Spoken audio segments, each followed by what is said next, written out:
Here at the North Reading High School, there has been a lot of controversy surrounding the parking situation. The ability to leave at a reasonable hour is widely enjoyed among students and faculty. However, over the past year, the parking lot rules have changed drastically, causing many people to be stuck in the parking lot for upwards of 30 minutes after the students have been released.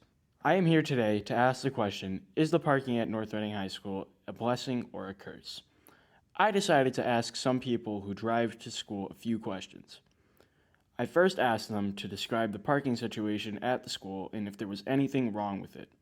I would say it's very clogged. It's the fact that we have like middle school parents and high school students at the same time is just, it makes the parking lot very clogged, I guess. Yeah. I think that brings me to my second question. Could it be better and how? It can be a lot better. I think one of the, I guess, main points is like separating like the start times for middle school and high school. The parking situation here at North Reading High School is a bit chaotic and a bit messy. I think that people really need to follow the zipper. The zipper? The zipper. So one comes out, lets another person go, then one goes, lets another person go. What takes me a 5-minute drive to get home took me a half an hour. I think it would be better if we kind of went back to what we did last year or the year before, where the parents, they would all line up in the regular line, what we used to do, and it was just easier to get home. I next asked if the parent pickup line should go through the upper parking lot. No, I feel like if we didn't have the barrier over there that stopped, I guess, people from going through like the way it's intended to be, then we wouldn't have a problem. No, I don't think it should, because I've seen almost multiple crashes. I've almost been in a few accidents because a parent was parked in front of me and they wouldn't move when there was the whole lane open. While the school says that the parking lots are now more capable of producing a higher flow of traffic than compared to last year's parking lots, many people disagree.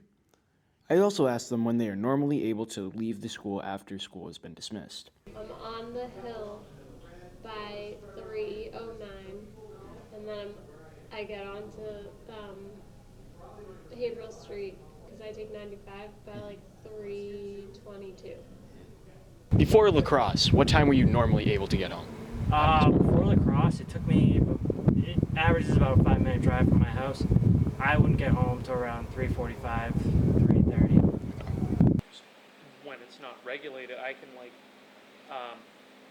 just go through the entrance, which, I mean, they don't want us to do that, but I do that anyways. Well, when it is regulated? When it is regulated, I have to sit in line, and that causes a problem for me because sometimes, well, particularly in like the beginning of the year, my car would overheat, and that's like, I know that's a me problem, but still, like, I shouldn't be able to have that problem if the parking lot is freed up. Finally, I asked them, if anything, what do you think could be changed about the parking lots? Parent pickup line, that's the worst. Parents, they're all in a rush to get home. They don't want to be in the line, and they're worse than the student drivers sometimes. I've been in almost a few accidents because of them. I have like 3 solutions to that, honestly. One, is change the start times. 2, stop regulating it, like having it one direction. And just don't have assigned spots, because if there's less incentive to get here early. If anything, what could be changed about the parking lots? The times. If the middle school and the high school got out even 10 minutes different from each other, I think it would help. Many students find it difficult to leave after school, as the amount of cars inside of the parking lot has almost doubled in the past year because of the parents and because the pandemic has lifted restrictions. COVID-19 also played a big role in the parking lot situation because last year we had half as many students as we do this year at the parking lots per day. While the parking lots are supposedly better this year as compared to last year's parking situation, many people find it very difficult to leave the school after school hours. Therefore, we can come to the conclusion that the North Reading parking situation is in fact a curse.